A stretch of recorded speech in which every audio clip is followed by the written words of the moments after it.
Hello everyone. आज की class में हम लोग समझने की कोशिश करेंगे कि इलेक्ट्रिक चार्ज क्या होता है, व्हाट इज़ इलेक्ट्रिक चार्ज। और ये हम देखेंगे कि हमारा इलेक्ट्रिक चार्ज होने की वजह से क्या इलेक्ट्रिक करंट या फिर इलेक्ट्रिसिटी किसी भी मटेरियल में फ़्लो होती है, किसी भी कंडक्टर में फ़्लो होती है या फिर नहीं। तो बेसिकली जो इलेक्ट्रिक चार्ज होता है उसकी तीन प्रॉपर्टी होती हैं। एक तो ये प्रॉपर्टी होती है कि electric charge is absolute. Electric charge जो होता है वो हमारा एब्सोल्यूट होता है। और दूसरा जो प्रॉपर्टी है उसकी बात करेंगे तो only electron flow is relevant. केवल इलेक्ट्रॉन का फ्लो ही रिलेवेंट है।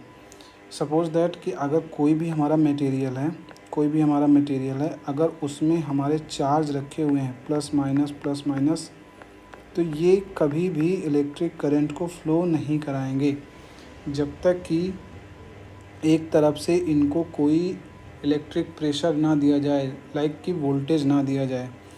जैसे कि अगर ये कंडक्टर है, यहाँ पे अगर ये कंडक्टर है और इसमें प्लस माइनस ये सारे चार्जेस रखे हुए हैं, अगर हम यहाँ से इसको वोल्टेज दे देंगे, पोटेंशियल दे देंगे, तब हमारा इसमें इलेक्ट्रिक करंट फ्लो होना शुरू हो जाएगा। अदरवाइज़ इलेक्ट्रिक करंट फ्लो नहीं होगा। ओके। और जो चार्ज होता है वो हमारा क्या होता है, चार्ज हमेशा हमारा इंटीजर नंबर में होता है। कभी भी हमारा चार्ज 0.5 इलेक्ट्रॉन, 3/4 इलेक्ट्रॉन, ये सारे चार्जेस नहीं हो सकते हैं। ओके। चार्ज हमारा हमेशा क्या होगा, इंटीजर नंबर में होगा। जो टोटल हमारा चार्ज होगा Q = NE होगा, जहाँ पे N की वैल्यू होगी 1 2 3 4 5 समथिंग लाइक दैट। ओके। तो देखिए हम समझने की कोशिश करते हैं कि इलेक्ट्रिक चार्ज एक्चुअली में होता क्या है। तो electric charge is the physical property of matter that causes it to experience a force when placed in an electromagnetic field. यह फिजिकल प्रॉपर्टी होती है किसी भी मैटर की, किसी भी मटेरियल की, लाइक कंडक्टर हो गया, उसकी फिजिकल प्रॉपर्टी होती है कि जब उसको इलेक्ट्रोमैग्नेटिक फील्ड में रखा जाएगा तो वह एक फ़ोर्स एक्सपीरियंस करेगा, उस पर एक फ़ोर्स एक्सपीरियंस होगा, वह एक फ़ोर्स लगेगा। जैसे सपोज़ दैट एक हमारे पास प्लस Q है और एक हमारे पास माइनस Q है। ओके। एक हमारे पास अगर प्लस Q है और एक हमारे पास माइनस Q है, तो यहाँ पे क्या होगा, 1 सेकेंड, अगर यहाँ पे प्लस Q है और यहाँ पे माइनस Q है, तो देखिए प्लस Q क्या करेगा, इन दोनों में एक जो फोर्स लगेगा वो कौन कैसा फोर्स लगेगा, फोर्स ऑफ अट्रैक्शन लगेगा। यानी कि ये दोनों अनलाइक चार्ज क्या करेंगे, अनलाइक चार्ज एक दूसरे को अट्रैक्ट करेंगे। ओके। जैसा कि इस डायग्राम में दिखाया गया है कि यह एक नाभिक है, न्यूक्लियस है। इसमें क्या होता है, इसके सेंटर में क्या होंगे, प्रोटॉन और न्यूट्रॉन होंगे। और जबकि बाहर क्या होगा, बाहर हमारा इलेक्ट्रॉन होगा जो कि मोशन करेगा इसके ऑर्बिट के अराउंड। जो प्लस वाला चार्ज होगा जिसको प्रोटॉन बोलते हैं, और जो बाहर मूव कर रहा होगा, ये वाले बाहर वाले, ये इलेक्ट्रॉन्स होते हैं। तो ये क्या करते हैं, एक फोर्स ऑफ अट्रैक्शन लगता है जिससे कि ये हमारा पूरा का पूरा नाभिक बंधा रहता है। अगर यही बाहर भी अगर पॉजिटिव चार्ज होता तो ये क्या हो जाता, ये हमारा डिसेंट्रलाइज्ड हो जाता कि हमारा फोर्स जो है क्या लगता है, इसमें फोर्स ऑफ रिपल्सन लग जाता। ठीक है। अब जैसे मान लीजिए कि हम सबसे पहले यहाँ पे जो हमारे पॉइंट्स दिए हुए हैं, पहला पॉइंट देखिए, पहला पॉइंट क्या दिया हुआ है, चार्ज इज एब्सोल्यूट।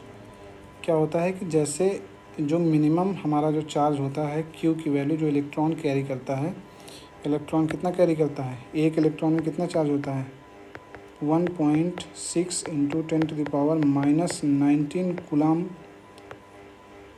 इतना आवेश होता है। अब सपोज़ दैट कि एक हमारे पास एक कंडक्टर है, जिसमें कि 100 इलेक्ट्रॉन है।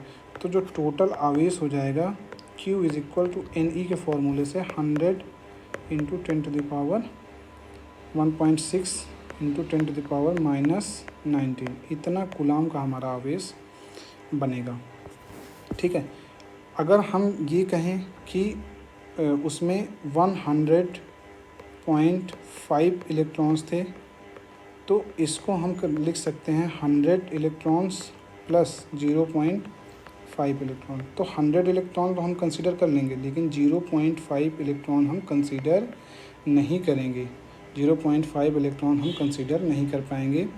ओनली हमें कौन सी वैल्यू लेके चलनी है? ओनली हमें इंटीजर वैल्यू लेके चलनी है। Q is equal to NE से फार्मूले से लगा के हम टोटल चार्ज निकाल लेंगे। ठीक है, ये तो हमारा पहला पॉइंट हुआ। दूसरा पॉइंट क्या कह रहा है कि only electron flow is relevant. Electron का जो फ्लो है वही रिलेवेंट होता है, वही उत्तरदायी होता है करंट के फ्लो के लिए। अब देखिए, सपोज़ दैट कि यहाँ पे क्या है, एक हमारे पास कंडक्टर है, ठीक है, जिस पे कि हमारा प्लस माइनस ऐसे करके इलेक्ट्रॉन्स यहाँ पे और प्रोटॉन्स यहाँ पे उपस्थित हैं, ठीक है, प्रेजेंट हैं। हमने क्या किया कि यहाँ पे एक हमने बैटरी लगा दी प्लस और माइनस की। तो जो प्लस की तरफ होगा, प्लस ये तो पॉजिटिव चार्ज हो गया, तो प्लस की तरफ क्या होगा, जो ये इलेक्ट्रॉन्स हैं, ये वाले इलेक्ट्रॉन्स इधर आना शुरू हो जाएंगे ना, ये इलेक्ट्रॉन्स ये सारे किधर आना शुरू हो जाएंगे? प्लस की तरफ। और माइनस की तरफ क्या आना शुरू हो जाएगा? ये प्रोटॉन, प्लस वाले चार्ज। तो एक तरीके से क्या हो गया, मोशन ऑफ इलेक्ट्रॉन शुरू हो गया ना, इलेक्ट्रॉन का मोशन शुरू हो गया। अब जिस डायरेक्शन में इलेक्ट्रॉन का मोशन होगा उसके अपोजिट डायरेक्शन में करंट हमारी फ्लो होना शुरू हो जाएगी, इलेक्ट्रिक करंट हमारी फ्लो होना शुरू हो जाएगी। और ये इलेक्ट्रिक करंट कितना फ्लो होगी? Rate of flow of charge, कितने की सेकंड में हमारे कितने चार्ज फ्लो हो रहे हैं, वही हमारा क्या हो जाएगा? इलेक्ट्रिक करंट हो जाएगी। ओके, नेक्स्ट पॉइंट क्या है? Charge is quantized. चार्ज हमेशा हमारा वही है कि चार्ज हमेशा हमारा क्या रहेगा? एक क्वांटाइज रहेगा, एक हमारा रियल नंबर रहेगा, कभी भी फ्रैक्शन नंबर नहीं रहेगा। लाइक कि Q इज़ इक्वल टू हमने लिख दिया 3/4E या Q is equal to 1/2E, वो पॉसिबल नहीं है। Q इज़ इक्वल टू हमेशा 10E 11E ऐसे करके ही हम इलेक्ट्रॉन्स को लिख सकते हैं। ओके, तो आई होप ये आपको इलेक्ट्रिक चार्ज के बारे में समझ में आया होगा। मिलते हैं नेक्स्ट वीडियो में। Thank you.